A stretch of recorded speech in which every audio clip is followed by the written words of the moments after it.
1,300 miles from Moscow, at the end of a long dirt track into the heart of the Ural Mountains, lies the prison known as Perm 35. It's the last remaining camp for political prisoners in the Soviet Union.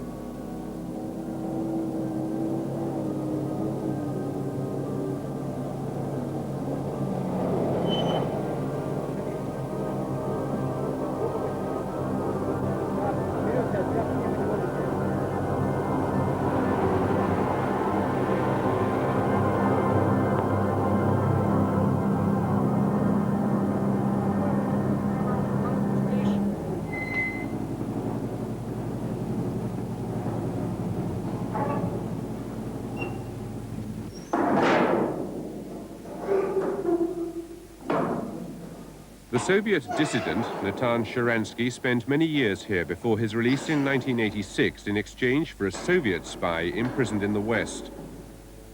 It's Tuesday, the 18th of July, 5:30 in the morning. The camp is near the Arctic Circle, so it's light all night in summer, just as it's dark all day in winter.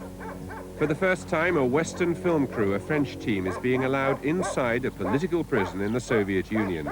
They'll spend a day in this world of barbed wire fences and watchtowers.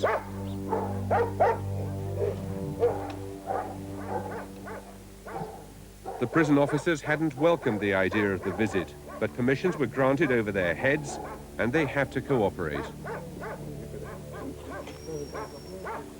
It's 6 o'clock exactly. Lieutenant Colonel Orshin, who's in charge of the camp, opens the barred doors and gates that lead to Perm 35.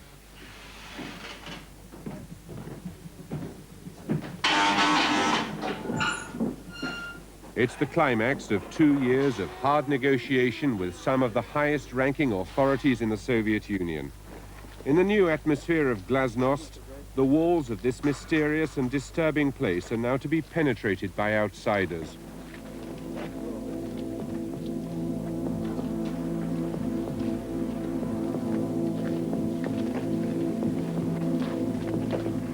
Only the day before this visit, the team was still trying to persuade Colonel Orshin to let them film an entire day in the life of the prisoners.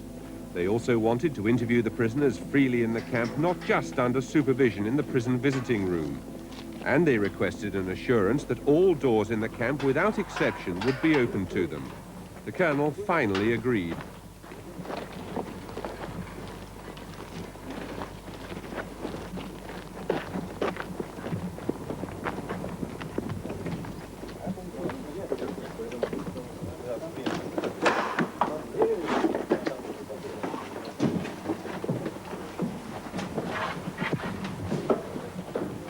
The staff have refused to warn the inmates about the visit for security reasons, they said. When the crew arrive at the dormitory block, the prisoners are still asleep.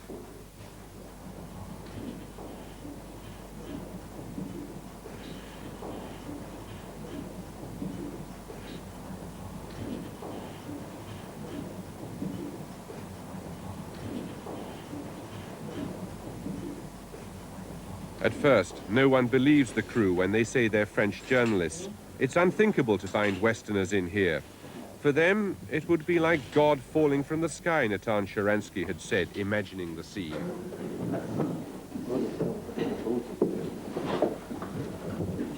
What can you from? France. France? France. France?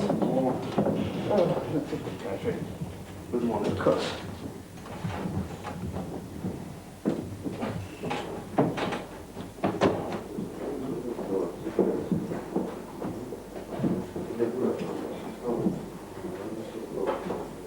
Amnesty International and various Soviet dissident organizations have already published the names of 22 prisoners detained here.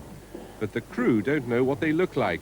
Trying to identify them isn't easy, as there are also spies and war criminals detained along with the dissidents in the same camp.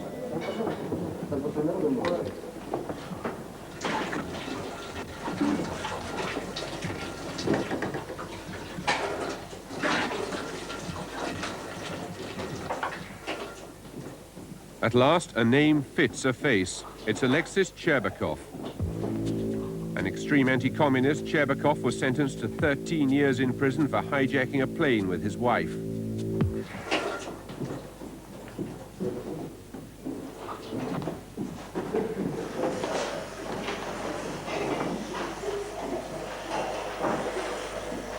Another prisoner is Bogdan Klимчак.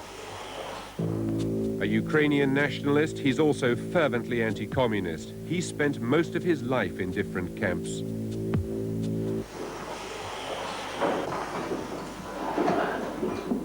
Those who receive food parcels are allowed to take their breakfast near the dormitory.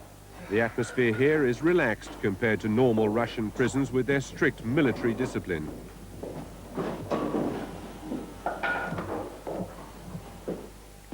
Vadim Arenberg.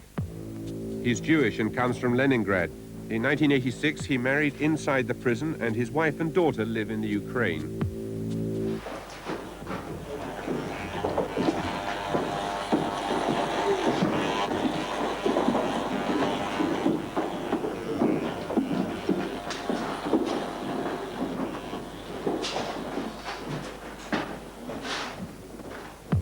Viktor Makarov. He was sentenced to 13 years in prison for treason.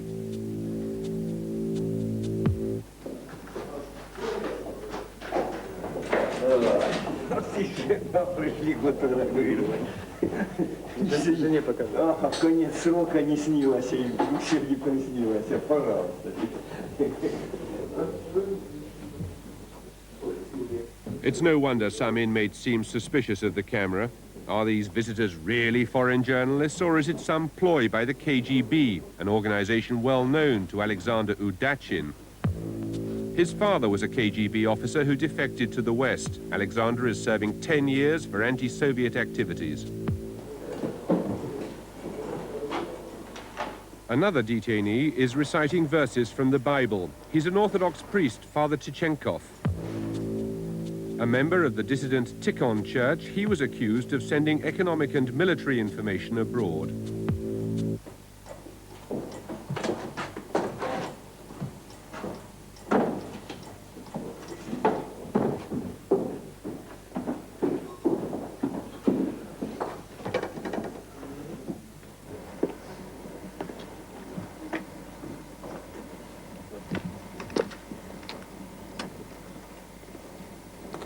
You know my surname? You see?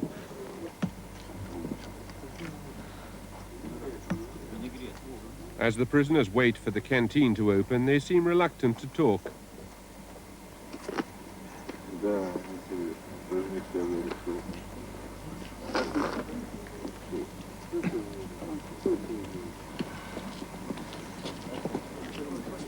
Breaking the silence, eager for the crew to understand the prisoners' fight to retain their dignity, is Viktor Makarov. Accumulation of dignity. Of dignity, of course. Because dignity is the main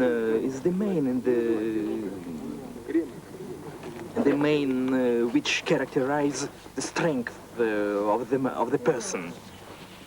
Because when there is no dignity, there is no strength.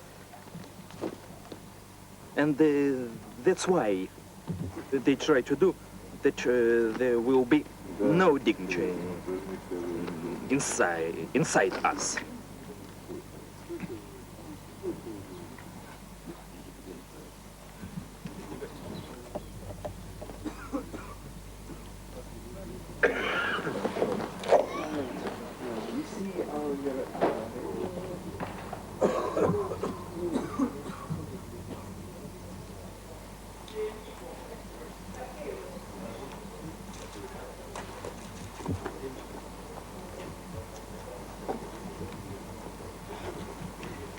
Кто-нибудь знает из тех, кто здесь есть, что должны приехать люди из французского телевидения? Кто-нибудь знал? Нет, мы не знаем. Мы догадывались, предполагали такое. Только не знали, кто это. We don't know exactly, but we suppose that foreign television can hear. Because of what you suppose? Почему мы предполагали? По ремонту срочному, By the repair, занавескам на окнах, by the curtains on the windows, and so on. клеенкам на столах, которых никогда And не было. because of the food too? Or not? Из-за пищи тоже? Да нет. No. Пища как была плохая, так и осталась. Food as bad as food was Для before. того, чтобы добиться здесь разумного решения, нужно обращаться периодически к начальнику. Только через начальника здесь можно что-то еще более-менее сделать. Ну, вы меня извините, надо собираться. Рок-музыкант Иванов.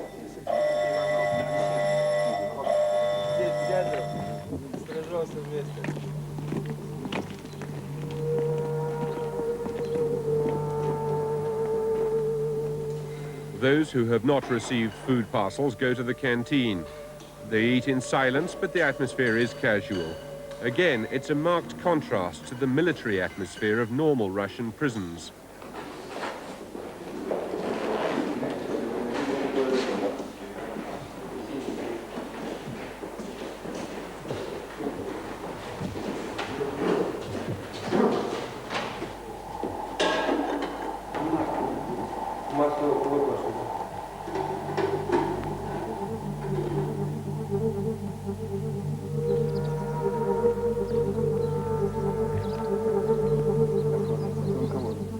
Suddenly, one of the detainees calls out to the crew. It's Leonid Lubman. Америки здесь не хватает. Это живодеры, который еще не знал мир. Сверх изощренные, понимаете? Нормальных человеческих условий. Lubman's a Jewish economist. Arrested in 1977 for smuggling documents to the West, he's serving 15 years. Perm 35 is only a small camp, but in the 70s, up to 270 at a time were detained here.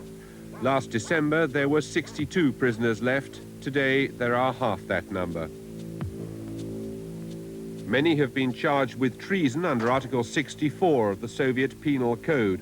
Only those sentenced under Article 70 for anti-Soviet activity are considered political prisoners. As Colonel Osin confirms, few here have that political status.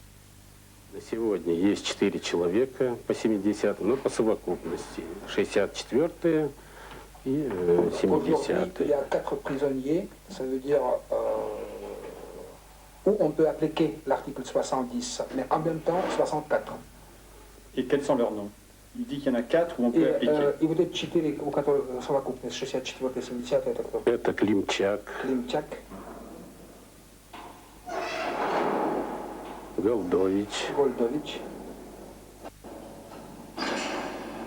Михайлов и Удачин. I want life in United Kingdom. And you don't ask for a visa? I'm not can ask for a visa. Why? It's nonsense. In the USSR, it's nonsense. But now there is a sense. No, today it's real, but on 83s, yeah, it's nonsense. There are, in fact, another 20 or so prisoners here who have tried to leave the country illegally. Vadim Arenberg hijacked a plane to go to Israel. The Hebrew Bible is a recent concession.